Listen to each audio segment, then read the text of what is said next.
to recording. Hi, my name is Rory Canterbury. I'm going to be your host today on Archery Talk 101, and we're going to be talking with Tim about some cool archery hunts and stuff like that. But before we do that, let me let you know where you can listen to the podcast. You can listen to it wherever you get your podcasts, Spotify and all those places, as well as you can go out to audible.com and you can listen to it there. Just search for Archery Talk 101. And that's a good way to do it because then you get notified when new episodes come out. And then you can watch the video. I make that available in several places. Generally, I'll go live on my profile. And then also, I have a YouTube channel, Learn to Fix It Yourself. And the video gets uploaded there, so you can watch it there. And probably the best thing to do is join the Arch Talk 101 Facebook group, because not only do we get these podcasts are uploaded, there's other information gets uploaded there as well. If you have questions, you can post a question to a bow tech, an old bow tech that worked on old bows like me, or some of the new bow techs that work on the newer bows, because they're a little bit different way to tune. And if you have any problems with your archery form, just take a video on your phone, upload it to the group, and we'll give you some pointers and make you a better archer. As you know, I've been teaching archery since '95, so I've done it a few times and helped a lot of archers get a little better. So now let's go on to what the reason we're on this podcast for is. We're going to talk to Tim about what's going on. So Tim, how about if you introduce yourself and tell us a little something about you? All right. Well, thanks, Troy, for having me on today. I'm excited to be here. And my name is Tim Gregg, and I'm one of the co-owners of Shot the 3D Experience. And that's a just what it is. It's a 3D experience that we put together a couple of years ago, and we just finished our first full season of Shot, and it has been absolutely great. But been a long time archer from the time. Probably I could draw a bow back, or even trying to pull a bow back of my dad's, whether he wanted me to or not. So I've been in archery for a very long time, kind of dabbled mostly with most people. I started out hunting, and in the backyard shooting, and it kind of grew into more in the target side, got into some ASA, and evolved to where I am now with Shot the 3D Experience. So it's been a great journey so far, and we're looking forward, with Shot. So many great things are happening in a very short period of time. But I'll give a mention to my two partners with Shot 3D Experience. We got Brian Thomas and Jeremy Budgick, who are absolutely great and share a passion for archery. And so it's really been a fast 2 years that we've started this, but we've had such a really good synergy and met great people who are making things happen. And man, it's brought us right here and having a conversation with you today, Roy. Yeah. Well, that's quite a bit to remember, and good thing I have AI going to take notes for me because I wouldn't remember all this. So you said Yeah, Shot yeah, 3D Experience, so it'd be shot3dx.com. that's right. Yep, Okay. shot3dx.com. Mm-hmm. Well, you know what? I have the ability to um, share that screen. So let's just kind of go. You can kind of go over what's going on here with it, and kind of Yeah, let for everybody sure. know what's going on, and we can just go through here. So here's the main page, and I'll Yep. let you take it away from here. All right. Yeah. So it tells us, a little bit about us, what we do. We have just finished up our last event. We had our grand finale in Post Oak Lodge in Tulsa, but we did 5 events this year, starting in Oklahoma. Then we went to Louisiana. We were up in Kansas at Flint Oak Lodge. We were at Mulberry Mountain ATV Park in Arkansas, and finished up back in our home base in Oklahoma. But our website here just kind of tells you a little bit about what we do. You have the options to go through when we are active with the events to, check out the event. We give you information about lodging, about what to expect with the event. You can register there. And then we go into a little bit about ASA. We have online shopping. So kind of dabbling into just some branded apparel right now, but we have plans for adding on there. And but each of the links here, if you want to go ahead and select one of the icons there below, it gives you the option there. And my screen, I apologize, I'm on my iPhone and it's really small to be able to see, so I'll try to zoom in. Yeah. So some of our sponsors, there you go. You can see the events that we had, and any of those that you would select gives you all the info about that. And it's been, like I said, a whirlwind. We started at the end of February, and our shot events. Of course, you can go through and find out our mission statement, and you can meet our staff through some of these links here. But really, what we are all about is introducing new archers to target archery or to just the fun of 3D shooting. And it's a full experience, though. So our base concept is not a competitive type 3D archery event.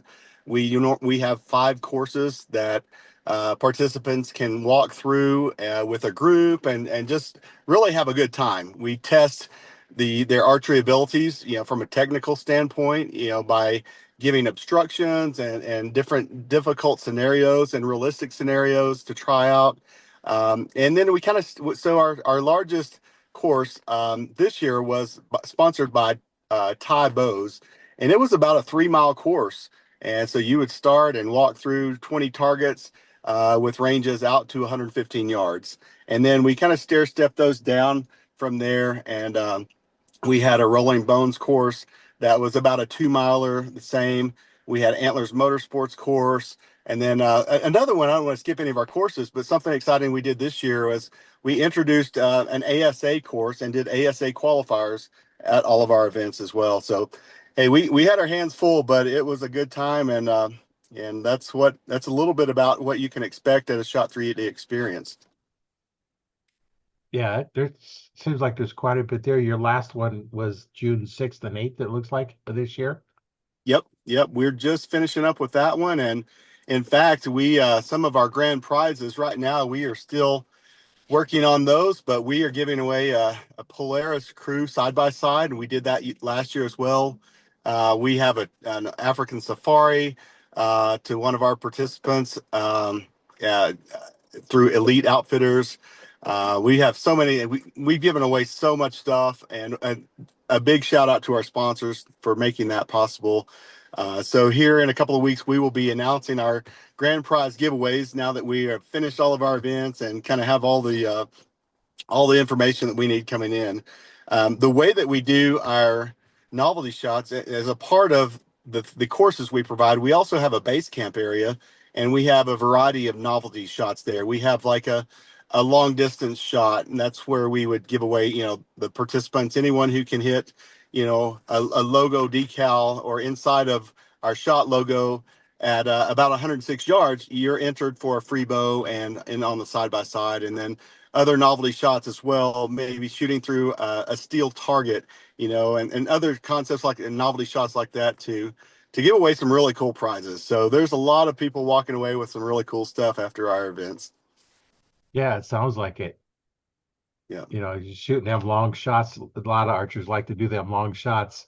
My problem is I can't see that well that far away. So I didn't, yeah, I, you know, a 30-yard shot's long me for hunting. I try to stay under 20. that's me too. I'm between, I'm at the age now I'm putting on glasses, so I can see a little more. I can't see score rings anyway, but at least if I put my glasses on, I can see a generalized area to aim at. So, but it's it's been so much fun though. We've had a blast literally with watching the shooters come through, and we understand that this is not something we would do, in a hunting situation, but it's also good to have some fun and see what the potential of your equipment is, in a more controlled setting, not in the woods all the time.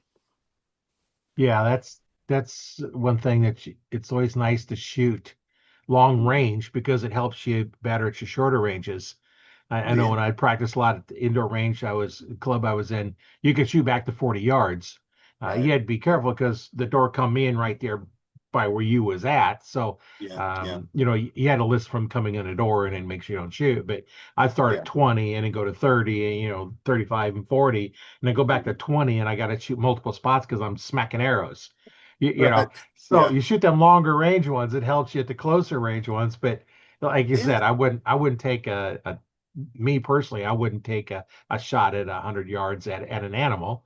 No, Because no, yeah. one, I Yeah. couldn't see my pins good enough to figure out which pin is actually on it. Right. Uh, Right. and Yeah. Yeah. you know, I try to set up for 20-yard shots, Yes. but you know, Yes. those deer don't read the script very well. They come in closer. Right. And then, there's still, as with the technology that exists today, I don't think there's an arrow out there fast enough that can beat the string and the sound of an arrow on the way to the animal. So there's just, on a live animal, there are too many variables out there. And, Right. but, it's like you said, when you practice those 70, 80, 90, even 100-yard shots, man, it sure makes those 20 and 30 yarders feel like chip shots sometimes. So, Yeah. Yeah. Well, and it's good. It helps your skills. yeah. If you know you can make it. Now, like when Yeah. you get like and you're shooting at moose or elk or caribou or something like that, Yeah. you have quite a bit bigger kill zone. So you Yes. can Yeah. be off by a little bit. Uh, Yeah. a moose has a kill zone the side of a trash can lid. Right, right, right. Yeah, for sure. And and it's fun doing that. And another fun thing, and a lot of our shooters, Jeremy and Brian, really do it. They're kind of the masterminds behind some of our shot placements, and we have a lot of shots that are really close and technical though. So you may have an obstruction at 15 yards, yet the target's at 35. So it's making you think about what your arrow is going to do before it reaches that obstruction and beyond. And some people might not take a shot, but if you know that your arrow is going to clear and what your arrow, how it's going to perform in those situations, and that could mean success in the field, or it might mean that you've saved yourself an injured animal too. So Right. Well, and that's the thing. Try and figure out some of them closer shots. If you got a branch going through, range yeah, that branch. It's okay. What is that branch distance? So now you know when you aim at the animal, whatever distance it is, yeah, say like you're at 40 yards, but a 20-yard pin has actually got a little branch on it. And mm-hmm, well, my 20-yard pin is on that branch, but yeah, yeah, my 40 is where I want it to go. You're yeah, going to have yeah, to kneel yep, down or move in order to yes, make that shot. yep, And yep, knowing that, practice in an environment like this where what's the worst thing that happens? Well, you lose your arrow or you stick mm-hmm, a broad field tip into a tree branch mm-hmm, and you unscrew it and pull, you lose the tip. right, Much better yeah. than sticking a broadhead into a branch, which I've done. Didn't see it, and it was about 1 inch diameter, and I hit it dead center, and I split the thing open. So I just took my saw and just cut it and got the broadhead back. But Yeah, right, right.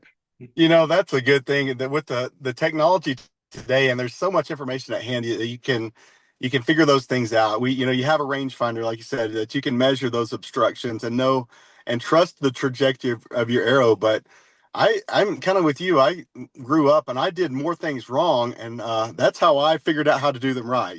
For every five things I did wrong, maybe I would pick up something on how to do it right the next time. And so we're trying to do that for people and give them that experience so that they're ready. It means success for them, and they can really test the equipment out. And arrows, arrow performance. It all ties in together.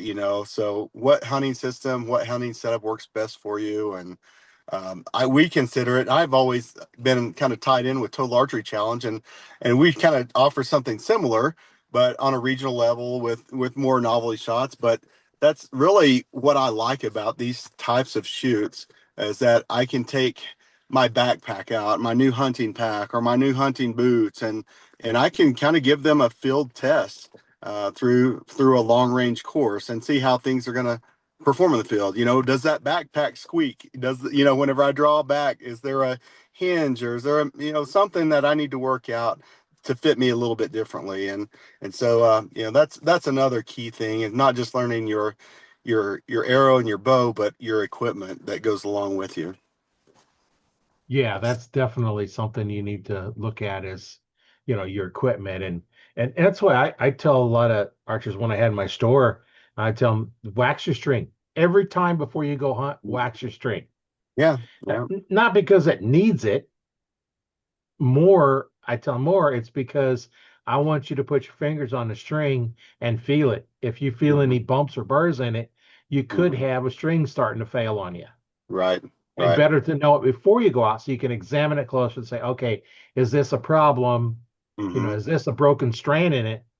And hmm is it a full strand or is it part of a strand? Well, then you can decide, okay, do I want to go out and hunt, take a chance of the string breaking when I hmm shoot? Right. And now you know before you go out, Yeah. what your equipment's like. Yep. And I like to, once I get in the tree stand, um, draw my bow back, of course, with an Hmm. arrow in it, and then let Yep. down. And Hmm. that way I know everything is working. I'm working Yep. okay. I Yep. had one time I couldn't draw my bow back. It was kind of late in the season, and it was cold, and I quit practicing once hunting season started because I was out Right. hunting, Yeah. and I couldn't pull it back, and ended up pulling something and hurt for a week afterwards. Yeah. Right. Finally Right. was able to get it back. I remember a story similar to that. It was probably one of the nicer early, but when I was young, I was in high school still, and uh, I grew up in a small town, so we had spring and fall baseball seasons, and in the winter we lifted weights. So it was probably November afternoon, and had done some a pretty intense workout that day, and tried to get out in the woods before dark, and had a really nice buck walk right to me. And I tried like everything, and I couldn't. I was so give out. I could not draw my bow back no matter what I did. So, you know, that's a good thing to do, and just make sure your release is there. Make sure that everything's fitting properly, that's strapped on, and you're good to go. So Yeah, I carry two backup releases with me. yeah. The one I normally use, and when I use when it gets really cold. And then I have Right. another one that's another handheld that's Yeah. not anywhere near as good a quality. Right. Um, but in a pinch, I could use it. I don't like to because too much travel on the trigger. But my other Right. ones don't have any travel in them, so I like that. No travel, don't feel it moving. It just goes off. Right. Right. Or those times when you get up in your tree and you're getting everything snapped in, and the next thing you know that release falls on the ground. You don't have to unbuckle your harness and go all the way back down. You can reach in your pack and grab another one for the hunt. I don't know how many times that's happened. I've had it happen a couple of times. It's like, Yeah. man, and that's my expensive release that I like using. Yep, yep, yep. And it doesn't matter if you're new to archery or if you've been doing it for 30 years, that's something that happens to everybody at any time, or it could happen to anyone at any time, I should say. Yeah, So, yeah. but yeah, Well, it's being prepared, and that's what's in your pack, and if you're out there too, like maybe you're walking in and you snag a branch or a briar and you tear a serving, do you have a quick repair kit? Do you have a lighter and some super glue, or some extra serving to make those repairs? So yeah, it's a good dry run to keep you active and let you know what you should take to the field with you. yeah, and sometimes, like for serving starts tearing off. Normally you have plenty of serving. Yeah, Yeah. if you're shooting releases, Hmm. then you don't need more serving than what's around your loop. Right. That's Right. all you need. Right. So, and that if it starts coming loose, well, Hmm. you just need to know how to tie it off. Just go ahead and tie it off, and then if you don't have a lighter with you, just leave the knot there. Right. Right. Fix Yeah. it when you get home, and Yeah. Yeah. Yeah. So there's a lot of things that you should know how to do in an emergency. Yeah. Not saying that everybody should know how to do everything on their bow, Right. because most people don't know what they're doing with a bow Mhm. and don't want to learn. So Right. it's Right. one of those things that learn Yeah. enough that you can work on your equipment if something fails. If it's a major failure, you're not Yeah. fixing the field anyway. That's right. Yep. Yep. You know, Even though I know how to fix them, most things that go wrong, I Yeah. don't carry my portable bow press with me. Yeah. So I Yeah. couldn't fix it if I needed a bow press anyway. And the newer Right. ones, you can't use Yeah. those portable bow presses on it because they don't work on it. No, right. Yep. Yep. Yep. Been there, done that too. Yeah. You're absolutely right. And I think it's good though that everyone at least knows enough about their bow. And if I think a lot of shooters, when it's like you don't just dabble into archery. You go all in. When you're hooked hard. And so most shooters and most people I know, it's the first step is having a good archery shop there, which you always want a good solid archery shop. But the next thing they want to start learning, a little more about the mechanics and how they can tie a D loop and how they can do some of those things, those key things. But it's good to know how to do it, but you can also mess some things up if you don't know what you're doing. So Right. uh, yeah, yeah, Yeah, I had one guy brought his bow in, go through the whole super tuning, where you tune them, you set the third axis on your side, and everything's all set, just perfect. And then what's the first thing he does? He goes and changes something. Yep. He just spent, I think it was like $65. This is like 25 years Right. ago. Spent Yeah. $65 for me to go through and get this bow turned up, tuned in, just Yeah. perfect. Is just perfect. And what's for do? Goes and makes changes to it. Like, why? Oh man, and you don't realize one thing that you might be a change in draw length, or it might be a D loop length, or anything like that can change everything. The way you hold, the way that you.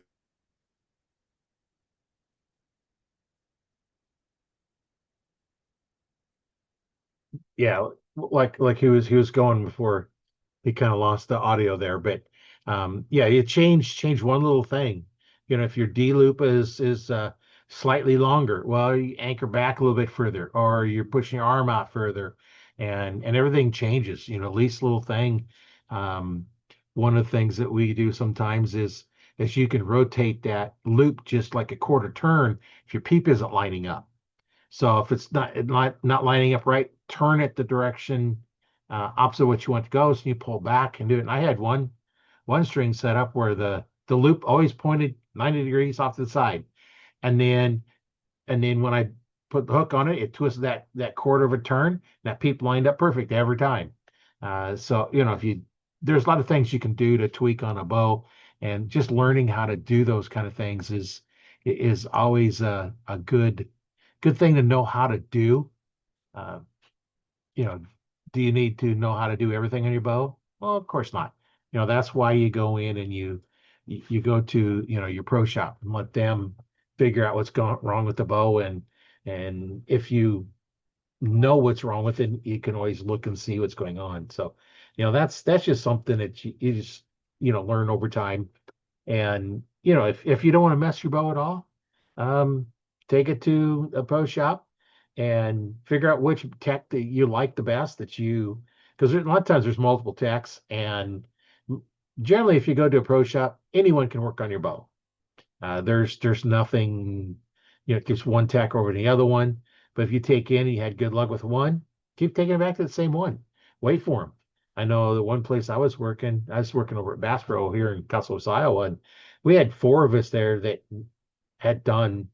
We'd all worked in our own in shops, and now we're working there. So we had really good knowledge. We probably had between the four of us 60 to 80 years experience working on bows. So we had some pretty good experience. And it's setting up bows to shoot two arrows. I did that one time. I've talked about that on a couple of other podcasts, but uh, you find a tech, and there's times when somebody come in and want like John or somebody to work on their bow, and it's like I can help you with this. No, I'll wait for John. So they might wait 2 3 hours because we're that busy. And that's just what you want to do is find somebody you trust to work on your bow, and let them work on it.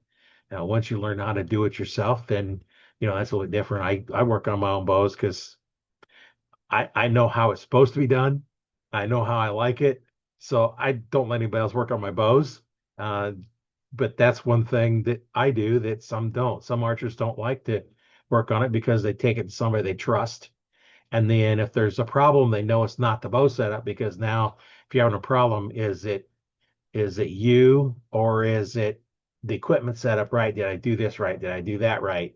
And if you take that out of it, then a lot of people will they shoot better because they know if there's a problem, they shoot. It's their problem, not the way the bow's set up. So looks like Tim's getting back in. Sitting in your car, sometimes you lose signal, and he'll come back here in a little bit. So yeah, it's yeah, welcome back, Oh, Tim. well, thanks for that. Yeah, I don't know. My modern technology just doesn't always seem to be my friend. Yeah. Yeah, it's I kind of figured you kind of the sound stopped, you froze. I figured, so I just kind of kept talking about what you was talking about. Okay, Yeah. good deal. Yeah, hopefully that doesn't happen again. We're good to go now. So Yeah. So it's got your weird name back again now, but yeah, okay, yeah. Yeah, it may We may change it have to later. we'll have to go with that for now, I guess. Yeah. Don't change anything. It's working. Don't change it. No, I'm not touching anything right now, right? So, Yeah. Don't touch the phone. Don't move the phone. Don't do anything, right? right. No, I'm not moving. I'm stationary and not messing anything up. So, yeah. So so besides running the 3D experience, the shot 3D experience, uh, what else do you do in archery field? Well, I'm an avid hunter, and over the last couple of years, I've really kind of taken a back seat in the target world. My son, Easton Gregg, has been doing really well on the 3D scene, and in fact, right now he is in Metropolis for the Pro-Am, and he shoots in men's K45 on the national level, and shoots K50 here locally. So I spend a lot of time traveling around with him. He with the pro-ams and local shoots and things like that. Um, and right now that we are finished with our last Shot 3D event, I'm about to start doing a lot of scouting. I moved out to Southern Colorado last July, and been back and forth to Oklahoma and Texas over the past several months. But right now, I'm getting into prime elk hunting mode, and I'm ready to get my hunting rig out and get to the woods and start finding some elk. And got some good tags for this fall. Going to be hunting mule deer and elk. And man, this is my actually last year was my 20th year elk hunting, and so this will it's been great to be able to move out here. And the good thing now is I can buy a resident tag. I'm not dropping about $700 on a non-resident elk tag, so I'm pretty happy about that. So that's my focus right now, and just kind of refresh and getting ready to get back into planning for next year. We'll be going hopefully to the Pro-Am Classic in Coleman, Alabama next month. So yeah, it's keeping me busy. Plus, having a day job. I'm a been with the same company for about 18 years now as a safety manager, and but that's just what pays the bills. The fun is in the archery and the hunting, and it keeps me going. So So I bet over the 20 years of elk hunting, you got some pretty cool elk stories on some uh, of your you, hunting trips. I've had some of the best. I'll share a little with you. I've had some of the absolute best experiences. The people that you meet on the Elk Mountain, are like none other. And I love whitetail hunting. I love, back in Oklahoma, hog hunting and all those things. But the thing that really gets me going, is the preparation and looking forward to the cooler months up on the mountain, the cooler weeks. But yeah, I've got some really good ones. I think my very first, and I should say it's 20 years, and I've never taken an elk with a rifle. All of my elk, I think I'm at 9 now, have all been over the counter and have been with a bow and arrow. So, that's what I love. And man, it's a game of how close, not how far. And when you can have Yeah. one of those, you can have an animal like that, just screaming and bugling, or even coming in quietly at 10 to 12 yards. That's just there's nothing quite like it. And but yeah, my first hunt was probably my most memorable. I had my dad, some really close friends there with me, and it was a cow. And I'll tell you, it wouldn't have mattered if it was, yeah, that cow elk could have been a state record anywhere, and I could not have been more proud, because it was just a new experience, and everything kind of coming together, and the preparation that goes into it, everything all finally working out. And I'm telling you, that was a great experience. And yeah, over the years, I've had the ability and the fortune to hunt New Mexico and Colorado. I've taken some good bulls, and but I'm not a trophy hunter necessarily. When you're, out there in the crowd of, gunning for tags in an over the counter unit, you don't really have the luxury to be very selective. So, anything that I'm as happy with a cow as I am with a 300-inch bull some days or some years. Well, basically, the reason we hunt isn't for the trophy, it's for the meat. Yeah, yeah, Yeah, I yeah, want the meat in the freezer, yeah, You can't yeah. eat the rack. No, you're right about that. You asked me, I'm glad you asked that question, actually. One of my best stories in the elk woods, probably it ties into one of my worst stories. And in 2015, my dad, on day 3 of an elk hunt, passed away unexpectedly in the elk woods. And as healthy as he could possibly be. And he was an avid hunter, and but my hunting buddy, my best friend. So it hit me really hard to be such a special place and to lose someone so close and so valuable to me. But the really cool thing about it is, I mean, it opened many doors that would not have been opened otherwise, and can kind of see, the full plan as it unfolded. And I had the ability to go out there the following summer after he passed with one of my best friends, Chris Hightower, who was there with him when he passed. And he and my son and I, we packed a little memorial stone up to his place. We call it his spot now, and the we set the stone out in, I guess, July of that 2015. And then on day 1 of that season, I took a bull there, and man, like, it was just like a full circle. And so, today it still gives me chills, to think about it. But that's one of the absolute coolest experiences. And it's one of those things. I think when we go out there, we always visit that memorial stone, whether it's on a hunt or just a hike up to visit that spot. And there are always elk in the area. So if you know where that is, you're in a really good elk hunting spot. So there are a few that have found it, but it's pretty hard to find. No, keep it a sacred place. It is. Yeah, absolutely. Absolutely.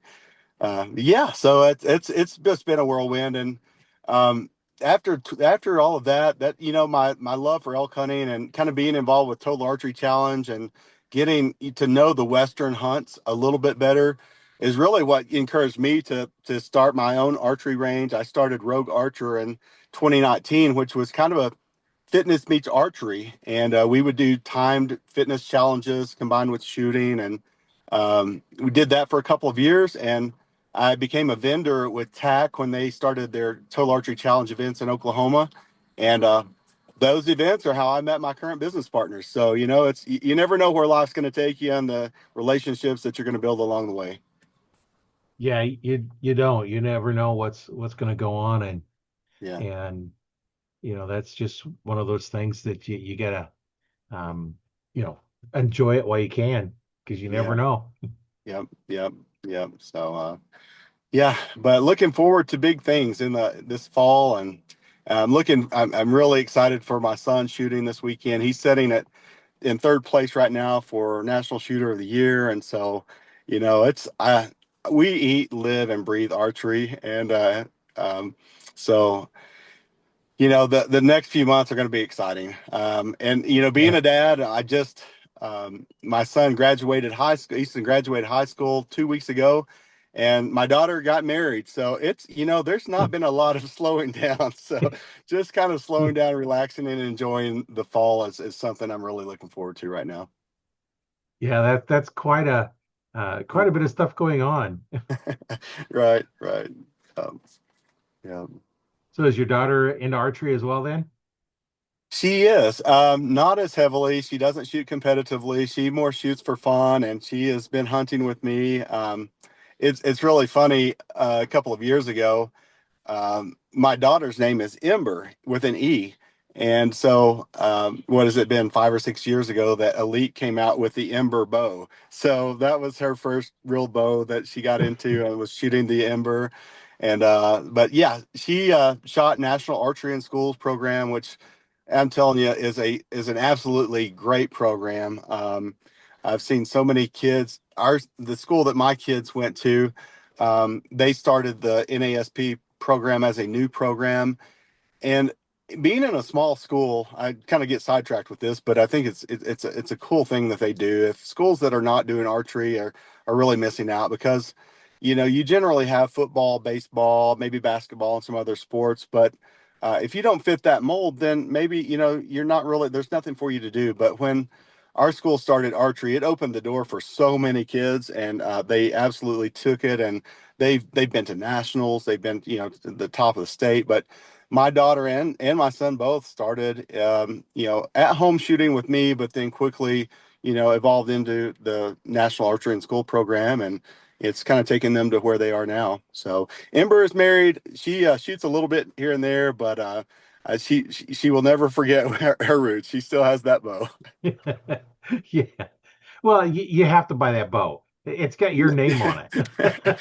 I Nathan Brooks is a friend of mine. I think I messaged Nathan, like, hey, do we get a discount on this thing? What's the deal? It's got my daughter's name on it. We should have something, going on there. But it was a cool, ironic thing, that would have her name on her bow. So Yeah.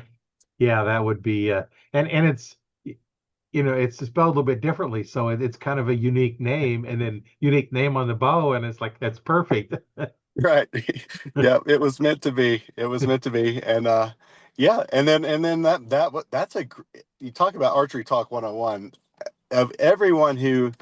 I shoot a Darton now, and Dartons are great, but a really good entry level bow is that Elite Ember, and it's just something that I think it can adjust from like 8 or 10 pounds all the way up to 60 pounds, and it can grow with a kid or a young archer. And it was absolutely great for both of my kids, and it's something that I recommend if you're looking to get into archery. That's a good starter bow. Yeah, and that's what you need to get is, start something that they can use and get Hmm. to and then grow with. And it's not like, when I, growing up and when I was well, until I was probably let's see, almost 30 years old before they even Hmm. had compounds, Yep, yep, yep, that you yep, could buy. Uh, yep. so, no, 20 years old. Well, I was about 20 years old when the first compounds come out. Oh So gosh, after yeah, that, yeah. 20 years ago when I had my store, there Uh-huh. really wasn't any bows that would grow with you. Yeah, yeah. You picked one as your first bow when you first get be able to shoot them, and then you're selling that one, getting a little bit bigger one and a little bit bigger one, and till finally you Hmm. can get into one that shoot the 50 to 60 or 60 to 70, and Yeah, sometimes you get to 50-pound limbs on yeah, your bows. But now the last 10 years, there's yeah, several bows out there that will grow with you. Now, yeah, if you have yeah. real long draw length, you're not going to get that 9 pounds or 15 or 20 pounds with that Yeah. longer draw because as the draw length gets bigger, so does the minimum weight. They kind of Right, grow right. together. And Yeah, so when you have somebody that has basically no strength but a long draw length, those are the hard yeah, ones to fit.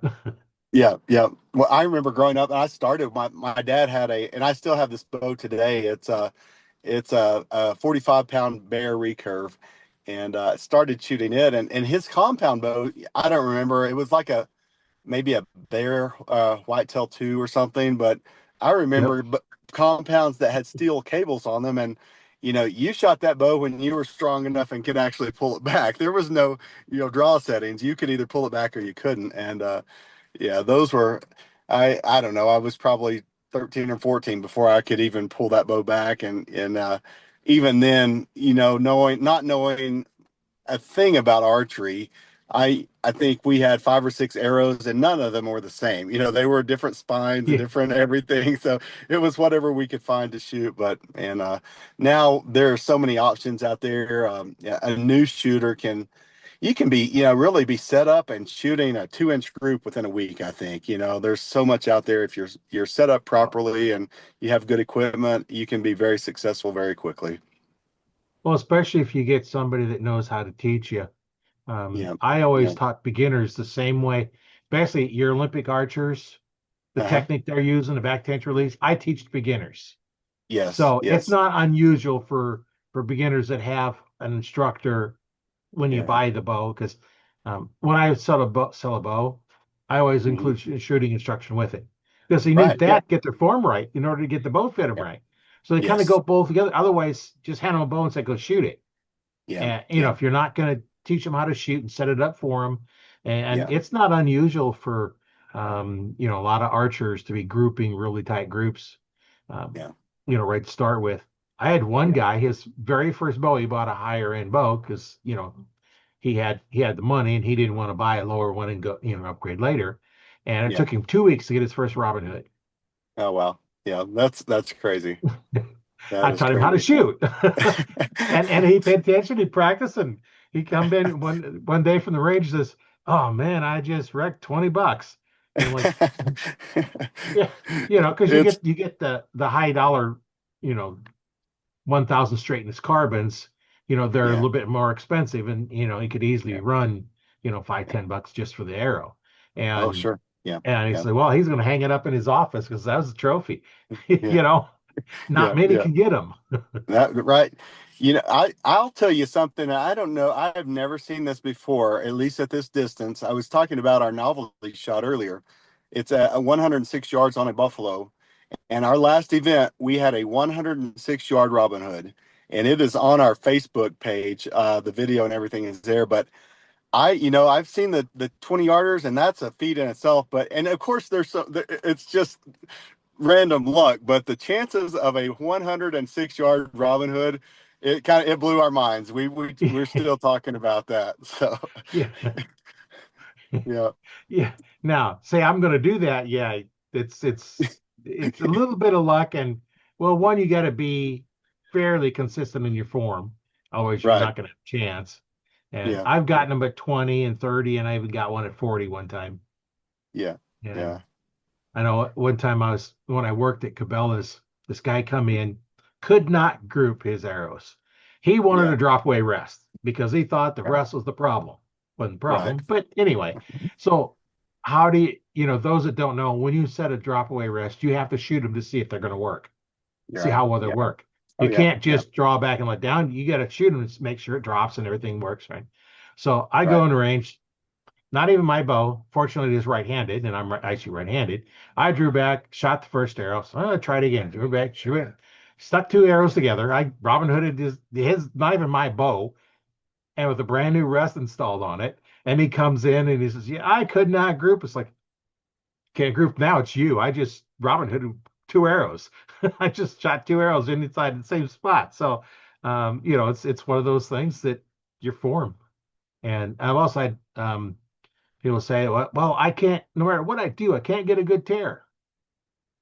And I seen on one of the forums or something, it's like, no matter what I do, I always get a terrible tear. And I remember if I comment, I says, well, quit gripping your bow. That's first thing I would look at is, are you gripping your bow too tight? Because if you're gripping your bow at all, you're affecting it every time you shoot. So yeah, looks like Tim had a little more trouble there, and he's sitting in his car, but he's not moving. So, yeah, there's a lot of things you do when you're setting up your bow that if you know what you're doing, you can get them set up pretty quick. And if you learn how to set them up, you can a lot of times you can look at them and tell if it's on or off. I've had um, when I had my store, I was set up so many of the Nova bows. We are talking about steel cables. The Nova bows had steel cables on them, and we'd set them up, and I could just hold it up, look, okay, yeah, the rest is right. Okay, that's about where the sights need to be.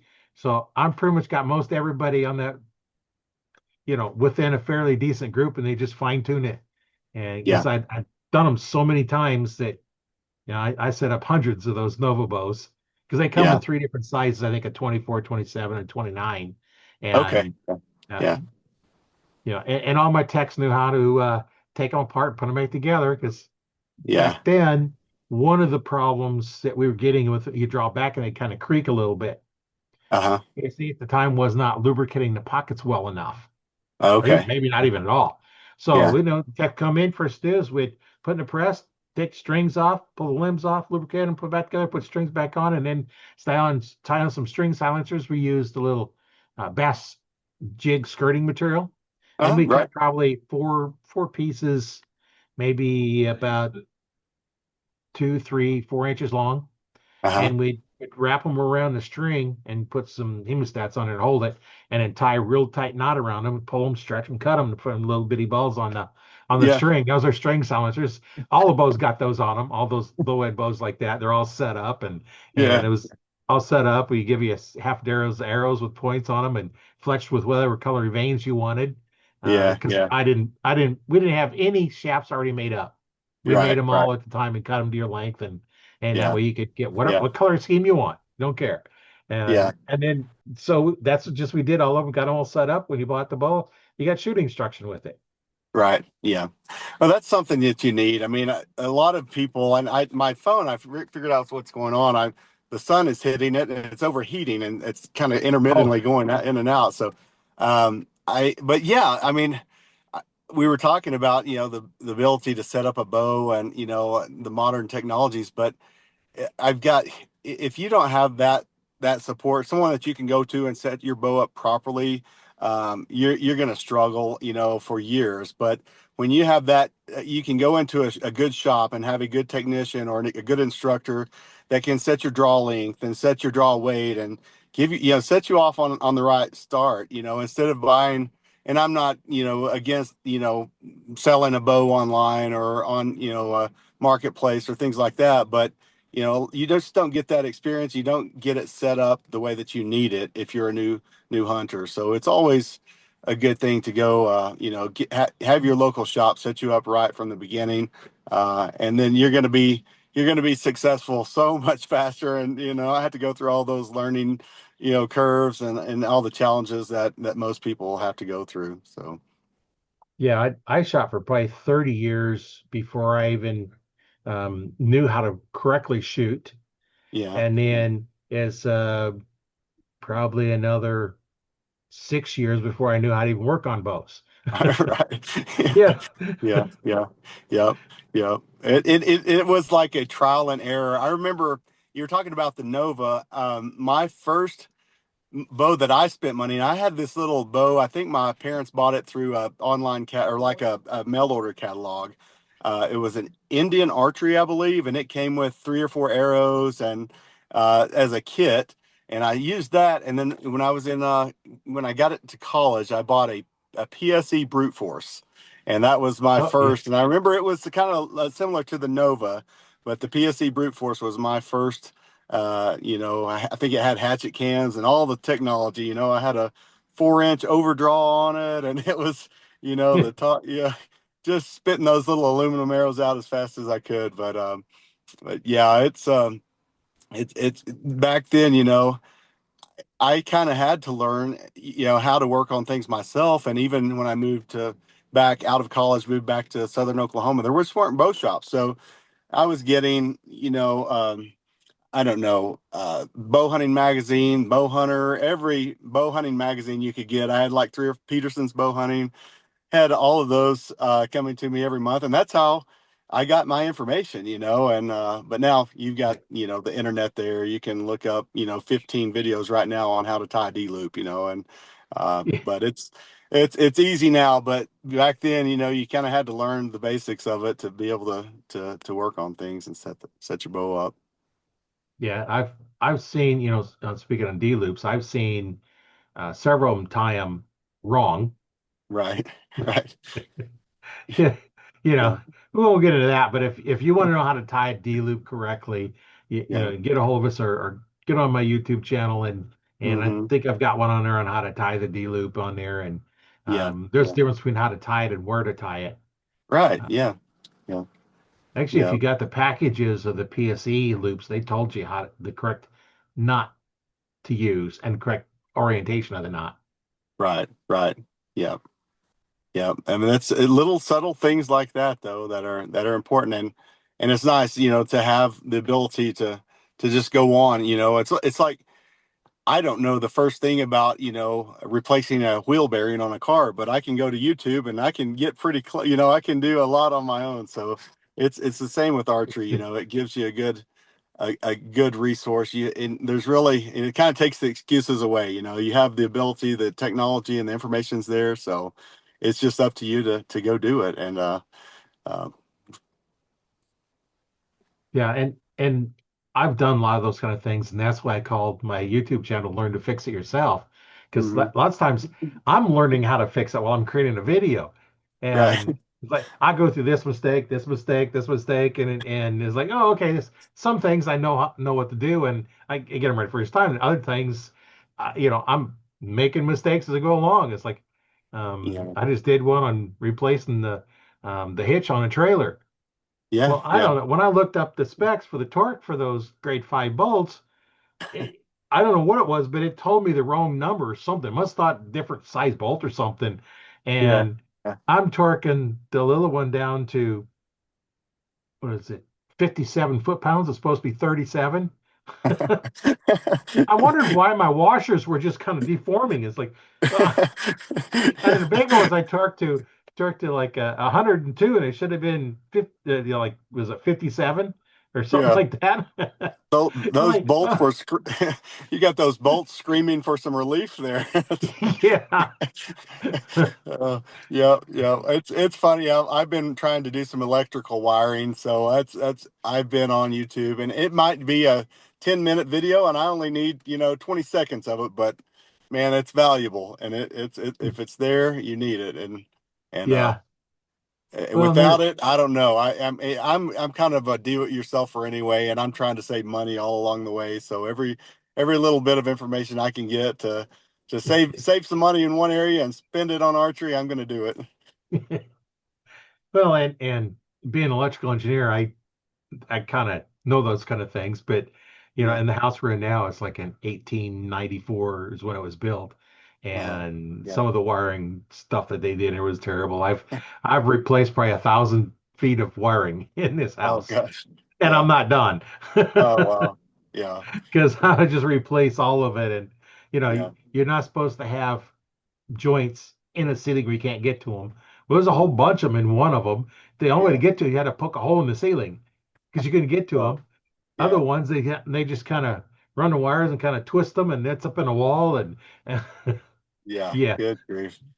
Well, they Oh. remember if you're doing electricals, no joints behind a wall unless there's access. Okay, okay, I got it. I'm going to keep you on speed dial now that I know you have your electrical background. You're on my speed dial, right? Go ahead. If you have any questions, call Uh, me. okay, all right. I definitely will. You got it. Yeah, I'm an electrical engineer, not an electrician. The Okay, difference is I design the systems, electricians have to wire it. okay, So I tell them how yeah. to do it, and then they go do it. Well, yeah, I'm waiting on an inspection tomorrow actually with my electrical. So my fingers are crossed that everything's right. And they flip the switch and nothing starts smoking. That's my, that's my measure of success with my electrical. I've that's another subject for a different time, but yeah, I've seen some pretty bad stuff. Uh, oh, it's so funny. I've seen, I don't know, it was like a Facebook reel or something where an electrician goes to a house and he opens the panel and it's just like a bird nest or wires in there and it's like who wired your system? So oh, my son-in-law did that. And they're like, oh well, when did his house burn down? And they're like, how did you know his house burned down? So it's like because so, that's not what I want to do. I want to, I don't want an insurance claim in the first few weeks. That's for sure. No, no.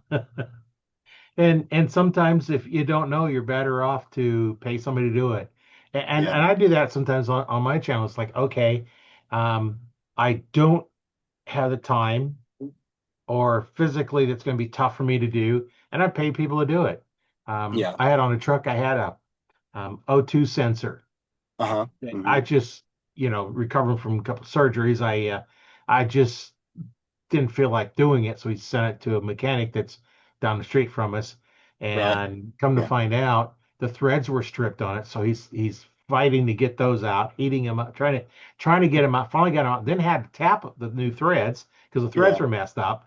And I'm Yeah. like, yeah, I'm glad I don't remember what he changed this. It was worth every penny for you to do all that work because I didn't want to do that. I'm telling you, it's some of these engines. I had a little issue with I have a Tundra and a throttle body, I think's what it was, but I don't know which. When I open the hood up on a car now or my truck, there's so many, hoses and valves and everything. I don't know what. I think I even have to get under my truck to check my transmission fluid. So it's you have to have a degree in whatever you're driving to be able to work on it nowadays. It seems like so Yeah. it's not worth Well, it. and some of the bows are kind of getting the same way too. There's just so many things going on with them, and used to be you could kind of do the tilt of the cam by twisting one of the cables on the Y cable because they were solid. Now they're Right. floating ones. So when you make strings for them, you got to make these little bitty short 6-inch strings. Yeah. Yeah. And you got to make two of those little bitty short ones. And those, I've Yeah. done those. And those are a real pain to do because they're so short. Yeah. You know, Yeah. I've got some that I did a bunch just as examples on how to do different stuff and the color combinations to see, what looked good. Hmm. And this is probably only about 12 inches long, Right. and I made them up just kind of see, okay, what's that color scheme look like? Yeah. You know, and I just kind of see, blue in the center and I got blue in one end and yellow in the other end Hmm. and making little bitty short ones. And those aren't too bad doing those, but the little ones for your Y cables are about half this long. Okay. Yeah. Yeah, they're about that long. Right. Right. Right. Yeah, and they're no fun to make, but Yeah. um, yeah, if you're making strings, you got to, and that's just part of making them, Hmm. and that's just knowing what to do and when it's Yep. better off to pay somebody to do it. If you don't know what you're doing on making a string, you can have Yeah. well, you could blow up your bow. Oh, for sure. Yeah. If you're at full draw and that string breaks, there's no arrow to take any of the force, Right. and you can have lots of problems if you do that. So, Oh, yeah. uh, Yeah. Yeah. sometimes if you don't know how to make strings, just pay somebody to make them for you and put them on. Oh my gosh. Yeah, I'm there. I've never, of all of my years, I've never tackled string making, and that's one that I don't even want to attempt. So there, to be so precise, and stretch, and I've gotten to, I can tune twist cables and things like that, but that takes an art, and there's some good. I know enough really good string makers that I'm not going to have to ever worry about trying to build my own. So, No, um, there's yeah, lots of string makers out there, and a lot of them are good. There's a lot of the companies in there. I'm not starting naming all of them because I'll forget some of the good ones out there. But yeah, there's a lot of good string makers out there, and I've yeah, actually talked to a few of them on the podcast that yeah, they're string manufacturers, yeah, and that's just one of those things that yeah, it's definitely an art, and going yeah, through trying to do that and get the colors to stay separated and not kind of mix in and you yeah, know, yeah. and then when you try and do three colors, now then you're better off Yeah. to try four colors. Yeah, yeah, you're right, and I want my strings to be made by someone that knows not just they are have technical skills, but I like someone like yourself, or I have a couple of really good friends that they are shooters first, and they know what works best for them, and then they can go and build a good string based on what their own feedback is, and got the two that I really like is Unbound Strings and Nick Daiwa, and then Bryce Talley in Texas has Summit Strings, and different styles, but man, they know their stuff, and um, I've never put a set of strings on that wasn't just perfect. And I've had so many sets of strings, but a good reputable string company or string maker can save you a lot of headache and a lot of problems. And just having the right string on there. Some of your lower end bows don't put good quality string material on it, and they Hmm. constantly keep moving and stretching. Yeah. Your high end bowstring makers that make the Hmm. custom ones are using better quality materials so they don't Right. stretch. You Yeah. don't have all that stretching in them. Some of them will go through and some make them and then put them on a stretch machine, stretch them to whatever Hmm. specs the manufacturer says it is. Hmm. Hmm. I stretch mine prior to doing any serving on them. Hmm. Uh, Okay. Yeah. I tie all the ends together so I can Hmm. put some pressure on them so everyone's completely the same. And when I Yeah. first started making them, it's like trying to do like zebra strings they were completely separate. They weren't tied in together as one big loop. And Right. because we had one was taken off and I tore it apart, started doing it. It's like I tried doing one like that. I couldn't get them exactly the same length. Right. So Yeah. now you have one more tension on one and the other one. So I started doing, I loop off the one end, go how many loops I'm going to do with it, and then I tie down and then I continue, and then I tie the two ends together, and then I stretch them. I Right. put them on Right. some. It's probably not best with a jig to do it, but I put them under some really high tension on the string, and I kind of pluck them and make sure all the strands are the same tension, and then I start finish making them. Yeah, yeah, yeah. That's a true talent though, like to figure that out. It's my hat's off to you and to anyone who can accomplish that and make a good set of strings because it's that's the most critical piece of a bow and arrow. That's what's handling the load, that's what's controlling everything on that bow. And that's the part that I really respect someone that can build strings and even that can tune them on the bow. That's definitely an art for sure.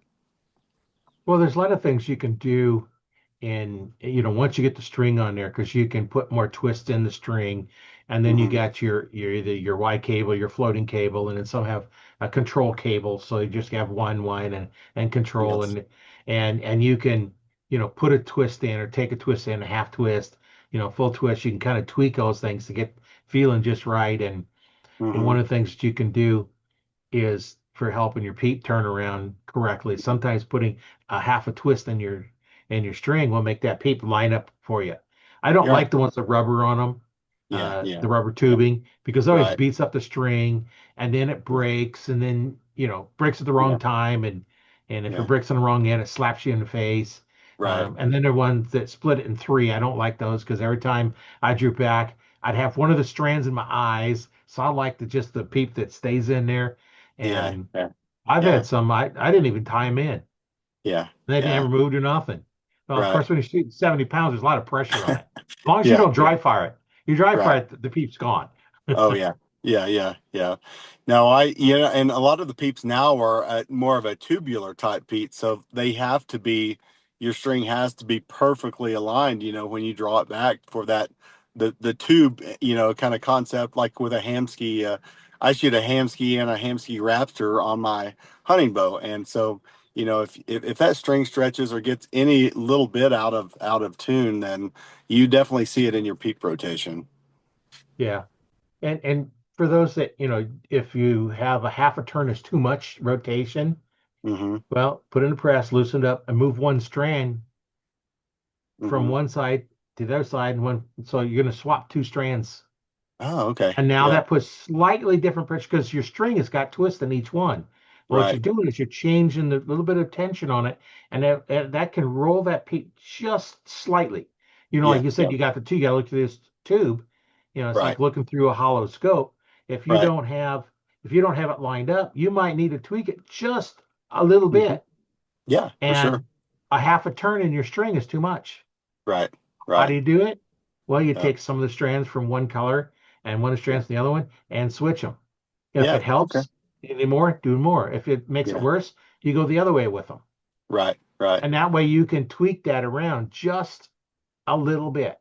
Yeah. One of Yeah. the little tricks you learn setting up bows is sometimes you have to do that. And if Yeah. you've tied the peep in Uh, around the peep itself, you can't do that. I have to untie it, put it all back in. That's why I don't normally oh. tie them around there. But I'll put Mhm. loops above and below. And the Right. other trick you can do to make them turn a little bit is because those are rolled a little bit, push like Hmm. your bottom knot up a little bit. It's going to rotate it one way. Push the Okay. top of that down a little bit. Before it's a little bit tighter, it'll turn it the other way. That's another trick you can use for Right. aligning that fine tune on that peep. Okay. Well, I've learned something today then. I've never thought of switching the colors on the strands to, offset that tension. So, it Yeah. makes perfect sense. It's one of those aha things, why didn't I think about that before? But that's a great tip. Well, that's what you get when you get all guys that have to figure out how to get these little tweaks in them because you really Right. can't do much changing in them. That's the only Hmm. thing you can do to fix them. And Yeah. I've done that many times to Yeah. fix them. Yeah. I tie the knot above and below and push one or the other one. It's like, oh, yeah, there it is. And I won't have to go through and push my D loop around the side of my string so that when I draw back, it all, twist the string for me. Yeah, That's the, trying to make do method, and it doesn't always work very well. yeah. I think one time was off. I was talking about D loops, and I had one bow. I think it was one of my hunting bows or something, where the loop sat pointing 90 degrees to the right. Hmm. I'd hook my release up to it and pull it, and it would do that little twist and line that peep up perfectly every time. Right. Yeah. Yeah. Yeah. You know, that was the solution. You could do that. You could roll it around. Yeah. If Yeah. you don't use the soft knots, Uh-huh. then you can tweak the loop a little bit and roll it Hmm. around and Yeah. get a little bit of tweak in there. If you use the soft knots, you have to use two, one above, one Right. below. Then Yeah. you can't Yeah. do that. Right. But Right. the advantage of your not above and below is you can change your loop anytime you want. Right. Yep. It, Um, I can change it without messing with it anyway. yeah. Yeah. You just tie the top knot, get it nice and tight where the bottom one is to hold it, push it down there, and then Yeah. cut the bottom one off. Yeah. Because when I Yeah. tie on a loop, you're cutting Yeah. it off. You're not untying it. They don't untie. Right. Yeah. That makes you feel better as a shooter to know that it needs to be cut off and you can't just pull a loop off of there too. Right. But yeah, I like, I usually try tie knots above and below, in my D loop just so that I get consistent string pinch, when it comes back and my knock's not pinched or all, crazy, or the D loop doesn't slip up and down the string. So is that something that you do pretty standard? Just do a soft knot on top and Nope, on I do top and none. bottom? You do No none? soft Yeah. knots. Nope. Yeah. Yeah. And I never had trouble with them because you're pulling above and below Uh-huh. your knock. And Right. some people say, well, I need a little bit of play in there. You don't Yeah. want any play in there. No play, because that means that arrow can move up and down slightly. Right. And Right. even though it's maybe only a 16th of an inch, it's Mm-hmm. moving a 16th of an inch. Right. Now, at Yeah. 20 yards, you'll never notice the difference. But if you're going to Right. shoot these longer ones, Yeah. um, Yeah.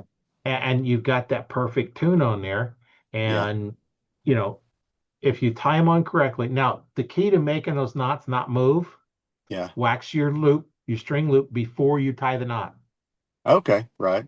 Okay. Wax, you don't have to wax the middle, but you Uh-huh. want to wax where the knot's going to be tied. And Right. mine are so short to start with, they can be hard to get on Right. because I cut them, I burn one end, cut them 4.5, and burn the other end. So I'm just Right. slightly Right. under 4.5 inches. Uh-huh. And once you get them tied above and below, you pull them tight against there. You take your pliers, you push them, the knots together, and then Yeah. with the knot with the arrow in there, you put, like an Allen wrench or something in there, and you Hmm. just pull as hard as you can, and it's Yeah. going to tighten them up. And then you use your pliers and Squeeze them squeeze down. all Yep. together, and Yep. that knot will not come untied. Yeah. Yeah. Yeah. You're cutting them off in order to take them off. Yeah. And if you Yeah. cut like the bottom one off, Uh-huh. put your arrow on there, tie your Yeah. loop on there just like it's going to do, and Hmm. then pull it tight, get it as tight as you can, and Hmm. then that knot's not going to move. Right. Cut the top one off, tie your other half of it, and then put your knot back in there, slide it down against it, and go through that same process. You Right. put it in the Yeah. exact same spot. Yeah. Yeah. Yeah. Yeah. That makes sense. Yep. That's I've good done that. stuff. I've done that many, many times to replacing a loop. Yeah. I still, I've replaced a lot, and I'm like you. I try to I don't know.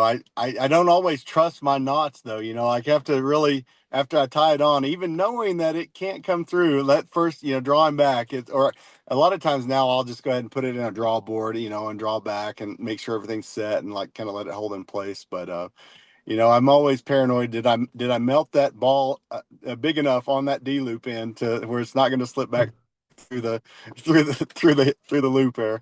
So it's yeah, it's little things like that are just good information, things to know that if you get in a pinch. We at our last shot event, we had a guy that had a D loop break on the course, and so, but luckily, we have usually bow techs and a bow shop there, but took good care of him. But that might be something that you need in the field too, kind of circling back Yeah, to where we were. So, an extra D loop. If it means, it's the price of gas, anything I can put in my pack so that I don't have to drive all the way back down the mountain or into town, then if it saves me a trip, then it's worth putting in there for sure. yeah, it definitely is. And when I burn the end, I don't just leave it burn. I push against it and make it flat, like the side of the Oh, lighter, yeah. so it's Right, it's flattened out, so it right, pushes it out, so it's not going to come out. If you just right. burn a little ball on the end, sometimes that ball is not quite big enough, Yeah, and it yeah, can kind of pull through. And this way, you flatten it out, and it yeah, doesn't come loose. And yeah. and the amount of pressure I put on that D loop is Hmm. more than the 70 pounds that bow is going to put on it when you draw it back. Right, right. Yeah, Because yeah.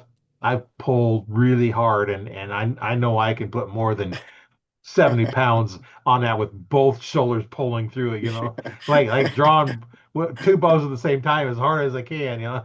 You just, So, when that little vein in your forehead starts bulging, that's enough tension on it then, right about there. Right? Yeah. well, and another thing too is if your loop is wearing fairly quickly, unless you're shooting thousands of shots, it's Hmm. probably because you got a cheap release Yeah. Yeah. and you have a little burr on there. It's not completely smooth. Right. Yeah. If your release is really smooth, Hmm. like if you get a Carter or a Scott or a Stan or True Ball has, get their higher end ones, they're going to be nice and smooth releases for you, and they're not going to wear out your loop. Yeah. Yeah. Yeah. Kind of the same thing I've done with my cams, just checking for any, burrs, things like that. Kind of take a Q-tip. And even like, like for limb splinters, someone told me about, you can run a Q-tip along the inner side of your bow limb, or even maybe even on a release. And if it snags, a little bit of cotton, then, you have a burr or an issue there, that you need to take care of. And I've used that little trick on my limbs and on my cams quite a bit. Yeah, I used to use like cotton balls, Yeah, cotton and ball. Yep. I, it, somebody bring in a bow that the string is off the cams. Mm-hmm. Well, one of two things happened. You dry fired it, which is generally Mm-hmm. the most case, or you're letting down with a death grip on the bow. And when you Right. you have the bow just sitting in your hand, pushing against your hand, and Torquing it now so hard. Yeah. and now grab that bow with a tight fist. What's that bow does do? Does it turns. Mm-hmm. So now, Yeah. as your full draw, you have death grip on you get a death grip on it, and that bow is turned slightly. So now your string doesn't line up with the cams anymore, and you let down and it slips off. Yeah. Yeah. Yeah. That's generally not hard on the bow, Yeah. real hard on your strings, and can be hard on the cam depending on where it come off. Yeah. Yeah. Especially the plastic cams, they don't like you do that to them. Yeah. Um, Yeah. the lower end, both so the higher end, most of them now have metal or aluminum ones, Yeah. but it's come off. It's obvious something on because the peep is gone, whatever this is going on. It's like it's kind of obvious it's dry fired, Yeah. and they Yeah. bring it in. It's dry fired. No, I didn't dry fire it. Yeah. So then I Yeah. tell them it's like if you dry fired it and the limbs are damaged, next time you draw it back, it could break on you, and then now you're having part of your limbs are coming back and hitting you in the face. Right. Yep. Oh Yep. yeah, I dry fired it. Okay, because I'm Right. going to check more things if it was dry fire. If not, I'm just going to put it back together. Yeah. And Yeah. what I do is I take, you know, um, first a cotton ball with some denatured alcohol because it doesn't smell as bad as regular alcohol. Denatured Yeah. alcohol and rub on the limbs. You'll see the little crack. If Yeah. in it, Yeah. or like you said, the cotton will actually catch on those little burrs. Yeah. Got a Yeah. little bit of the limb, it's got a little crack you can't really see. That cotton Yep. ball is going to catch on it. And I cover more area with a cotton ball than do a Q-tip. Yeah. And Right. Yeah. Yeah. so just a matter of speed. And, Yeah. and so I'm going to check inside limbs, outside the limbs.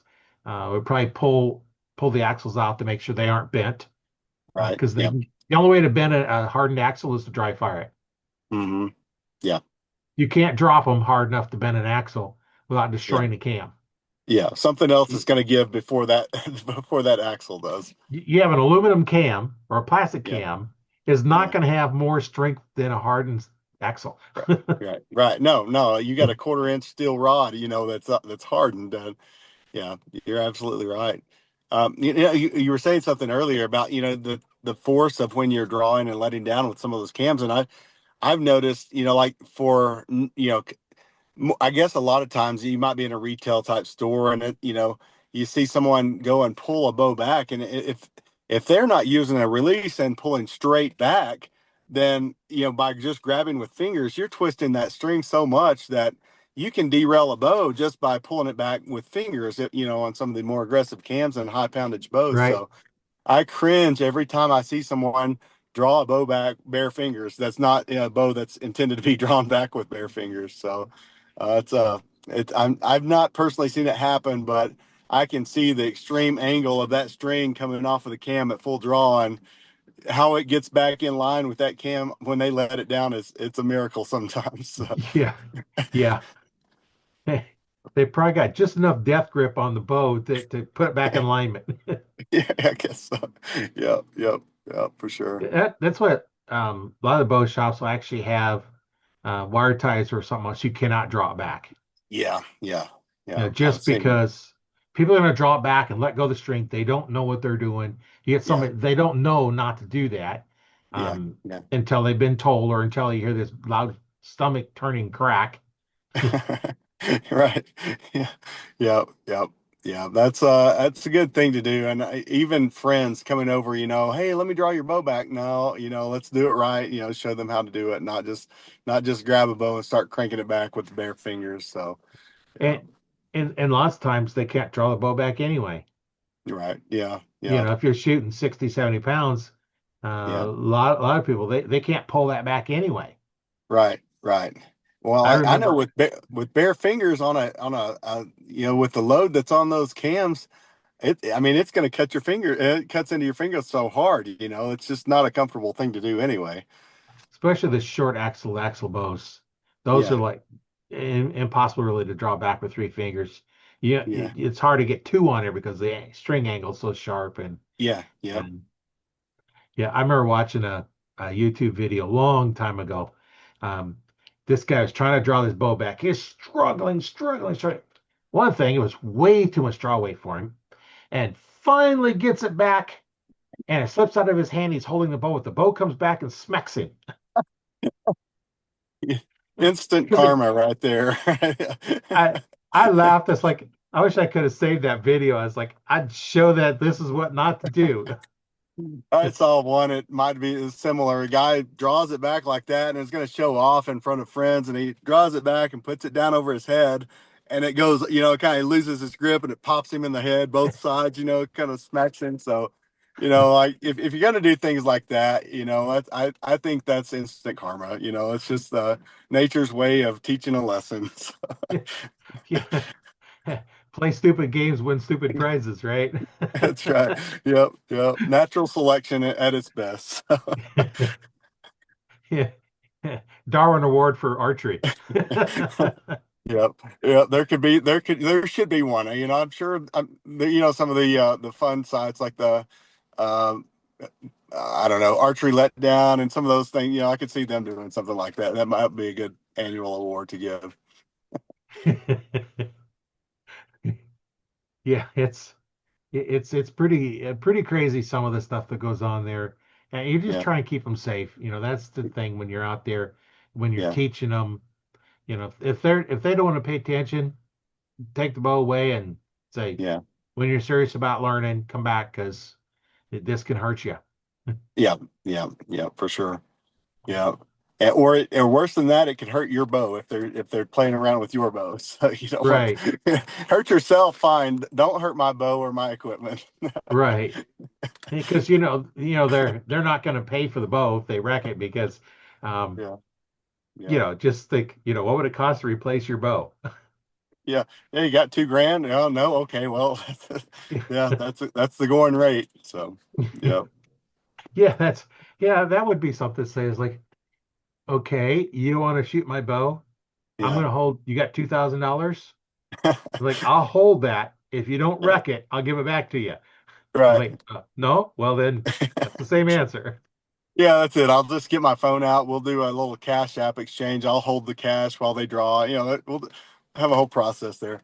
When I was in college, I was talking about that PSE brute force, and I remember I played baseball in college too, and so back then, I don't even know. You may get expelled for having a bow and arrow on campus now, but back then we would go out and shoot the bow outside the dorm room, and everyone wanted to come out that never shot a bow, wanted to try and shoot the bow. And so I got lucky back then. But on the other side, like you said, even some of the biggest guys, oh, that looks fun, let me try it, couldn't even begin to pull it back. It's a learned muscle memory kind of thing, and it's something that you have to build yourself into, to be able to draw heavy poundage. Well, the archery muscles in your back are only Hmm. used for drawing bows. Yeah, yeah, yep, How often do you draw from one side across your shoulder to the other one, from one yeah, shoulder to the other shoulder? right, Wouldn't you ever do that unless you're drawing a bow? right. That's the Yeah, only you reason don't. why you're going to do this. Yeah, yeah. How do you acquire strength for drawing your bow? You start with a low poundage and just start drawing it. That's the way you build up. I do a lot in like fitness, and I've had people ask, what can I do to increase my poundage in the gym? And there's not a lot you can do. Like you just need to go out and shoot your bow, and it will come to you. It will happen if you want to Right. increase your poundage.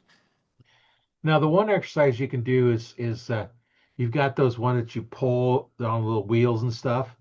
If you Yeah, turn sideways and grab it and pull across your chest using the shoulder muscle or the back muscles, yeah, then yeah, you can work them that way, but you got to be specific because nobody ever does them that way.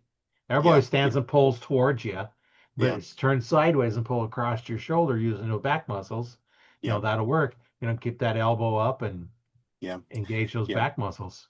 I like to do one arm rows, and of course, you would do on both sides, but just place say your left hand and your left knee on a bench, and then take a dumbbell in your right hand, drop it down to the floor, and then you're coming, like more of an upward arc, and that kind of engages the back, the scapula a little bit. Doesn't Right. completely mimic it, but it's a good, like you said, kind of like a cable row. It will engage those same muscles, just from a different angle. And as long as Yeah. you engage those back muscles between the shoulder blades. Yep. Yep. And for those that don't know what we're talking about, if you take, let's just say, now put your arms up, elbows out, touch your fingers, and now they just squeeze your shoulder blades together, pulling your elbows back like you're trying to squeeze a pencil between your shoulder blades. So that's the muscles we're talking about. And you Mhm. don't do them except, specifically trying to target those.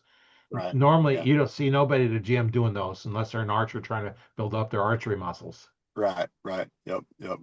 Yep. It's like the archery guys in the garage, and they have the dumbbell, and they're or the fishing guys. They're practicing. With their you can't really get the same effect in the gym trying to mimic fishing or archery. So I've seen some of those funny videos too. But yeah, the best thing to do is just go out and shoot your bow. Start at a low poundage and build up to it, and that's you'll be there before you know it. But like it's there's nothing wrong with shooting a low poundage bow nowadays. I mean, the bows now, probably the efficiencies of a 40 and 50 pound bow are more than what a 70 pound bow was that I started with 20 years ago. So the bows Oh, and the yeah. cams are Like your phone's getting hot again. Yeah, the bows and cams now are just so much better. You get more transfer of energy. And we used to, have to crank our bows up, above 70, 80, 90 pounds, put overdraws on to get the speed out of them. So you can put a little shorter arrow and now it's just so much easier to, um, get some good performance out of these bows. So you don't have to shoot those high weights.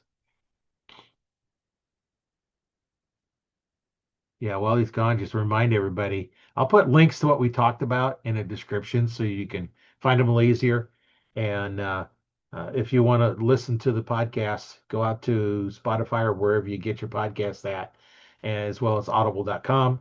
Go out there and you can search for Arch Talk 101 and you can get that list and start listening to them there. You can also watch the video on my YouTube channel, Learn to Fix It Yourself. Whereas we talked a little bit earlier, there's all kinds of videos out there, not just archery. There's, repairing mowers, there's working on mowers, working on cars, um, all kinds of stuff. And there'll be some welding projects out there, a lot of different things out there. And probably the best place to um, go is the Arch Talk 101 Facebook group. There we have all kinds of information out there, and the videos of the podcast will be up there as well. So it looks like Tim's getting back in. Yeah, Yeah, you're sorry guys, this is so frustrating. My phone is just overheating here for some reason. So my apologies for that, but yeah. yeah. Well, that's okay. It's you probably don't have much battery left either. It's been a good talk though. Yeah, I don't know. I've got my phone set up here on my dash, and I guess maybe through the windshield or something that it's collecting heat on the backside of it. But Yeah, yeah, they but get hot after a while. yeah, yeah, yeah, they do. Well, it's been great talking with you. Um, take a couple minutes and what would you like to say to our listeners and watchers? Well, I just say thanks. First of all, Roy, for having me on. It's been a pleasure, kind of just sitting and chatting for the last hour or so. And for anyone listening, shameless plug for Shot 3D. If you're in Oklahoma, Texas, Arkansas, or Kansas, we have some other plans for next year that we've not released just yet. But check us out, and I think you would have a good time. We've got a lot of people that are willing to help get you started into archery and take some of the advice that Roy provides on the podcast and just put it into a real life scenario or a real life situation in front of a target or in front of a 3D animal. So just want to say again, thanks for the time. And if you have any questions about Shot, give us a message, shoot us a. We're on Facebook at Shot the 3D Experience. We're on Instagram, trying to grow that a little more to reach, have a little wider spread. And then, of course, the shot3dx.com. So thanks again. And we look forward to hearing more from you. And hopefully next time, Roy, we get together, we won't have the technical difficulties that we did today. Yeah. Well, when you get, when you get ready for next year's uh, tournament, let's get back in here and we'll kind of tell you let everybody know what's going on Yeah. and give them idea what they're going to do next year because I imagine you're Yeah. going to be changing things over this year and Yep. We've got some new things coming that we're really anxious to release. We just can't yet. We got to finalize, but some big things. And I think next year will be a big year for Shot, and we're looking forward to sharing it with everybody. So I would love to be back on in a couple of months, somewhere we can start sharing that information. yeah, once you get that, let's get back on and we'll kind of share what's going on in the next season and get some people down there to enjoy it and Yeah. we'll go Yeah. from there. Sounds good. Okay, we'll All do. right. All All right. right. Take care. Yeah. My name is Roy Canterbury. I've been hosting Archery Talk 101 and we've had Tim Gregg on here and we've had a lot of good information. Hopefully some good tips and tricks we got across to you. So we'll see you on the next one and have fun. Shoot straight. All right.